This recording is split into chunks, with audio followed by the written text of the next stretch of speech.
And greetings, boys and girls around the world.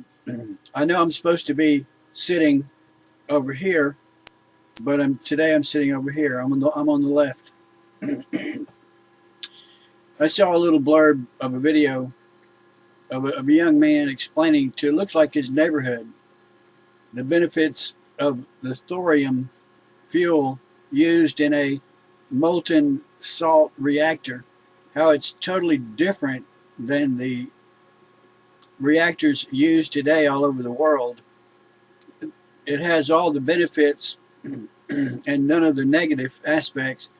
But in his audience is a woman, probably a woman who kind of considers him the neighborhood kid, and she's the wise grandmother of the neighborhood. And she interrupts with a high voice, saying that everything radioactive is terrible, and you're going to try to persuade us that it's safe. Don't you know radioactive is bad? And the guy, is trying to remain polite and not get flustered. And it occurs to me there are some people in the audience that really don't belong there. They can't be persuaded. Their minds are closed. Their minds are made up. I all the time wanting to make analogies. But suppose you consider it's your mother or the neighbor woman across the way. Suppose the mentality and the the paradigm they can assume and they cannot get free of because of their limited scope and because of their naturally protective nature. They don't want to take chances. Suppose I'm working on my car. I need my car to run. I need to fix it. It's broken. And as I'm working on the car, I've got gasoline spilled around, which is bad. And I've got energized electrical wires laying around, which is bad. And the two of them together are really bad. And I'm stupid. And I made a spark and the gasoline ignited. And suppose I set the whole neighborhood on fire and the forest on fire. And the fire traveled for miles and the wind blew it across highways and it burned thousands of acres. I did $1 billion worth of damage. Does that mean that you should outlaw automobiles?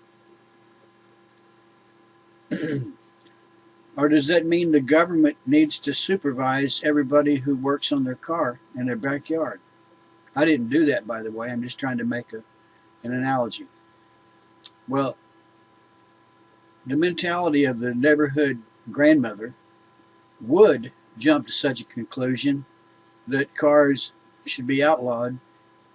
And that's the same mentality that says radioactivity is bad. We live in a radioactive universe, and you can't escape from it. And actually, some have argued that a small amount of radioactivity is good. And actually, I would argue that if it were not for radioactivity, we wouldn't be here. And actually, in an evolutionary sense, and even in the sense of this planet being supplied with energy. Radioactive is just part of the universe, radioactivity. And what this is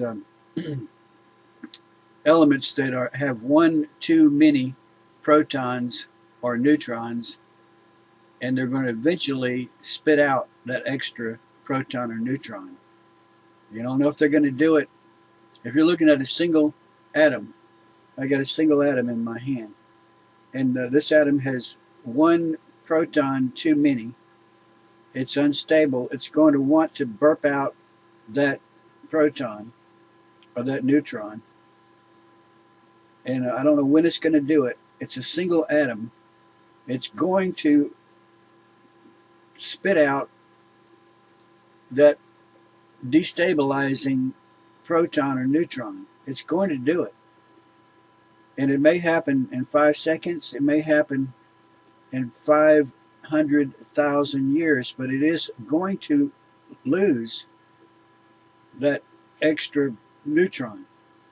And if I had a mass of, if I had a huge mass of atoms, about 454 grams, then if I knew the half-life of that radioactive material, I could calculate how many particles would be emitted by this much mass, this huge amount of mass. So if it's got a half-life of a few minutes, it's going to be radioactive for a short time, and it's going to be deadly. But if it's got a half-life of a billion years, you could eat the stuff and be totally unaffected. We live in a world of risk, and it is impossible to avoid all risk. I'm not advocating recklessness. I'm saying you cannot totally get away from risk. You can minimize risk, or you can choose something that is less risky. And the thorium reactor, the molten salt reactor, is less risky.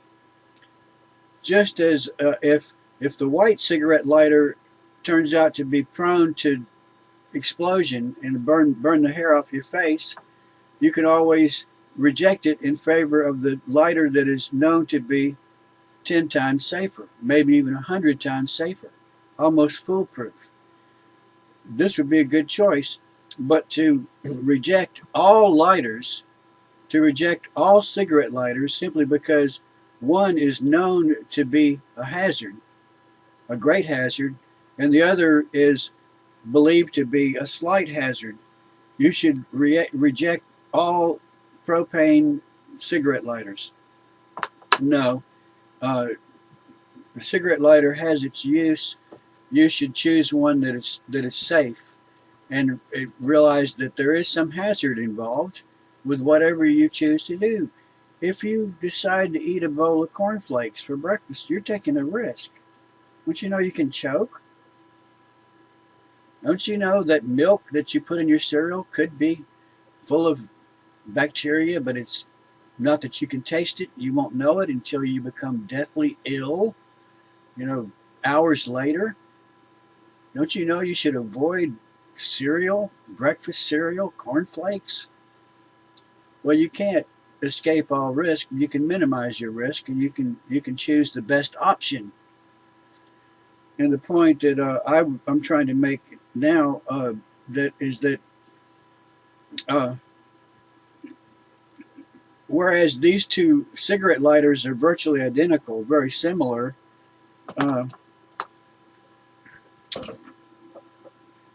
peanut butter and chili are not that similar. They're different. If you got a problem with peanut butter, that doesn't mean you should reject peanut butter and chili. They're two different creatures.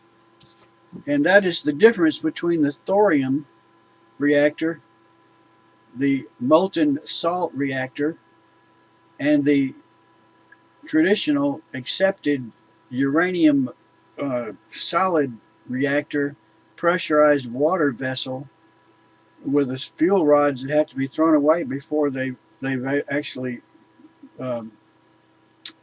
completed their fission process, and they remain radioactive for a great period of time. These are totally two different technologies. You shouldn't reject a technology simply because you've been prejudiced against the general idea.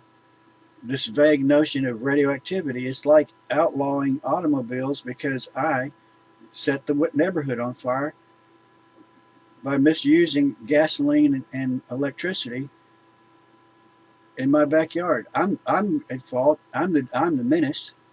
But the car is a machine that poses an acceptable risk. The trade-off is great convenience and mobility, for us an acceptable risk.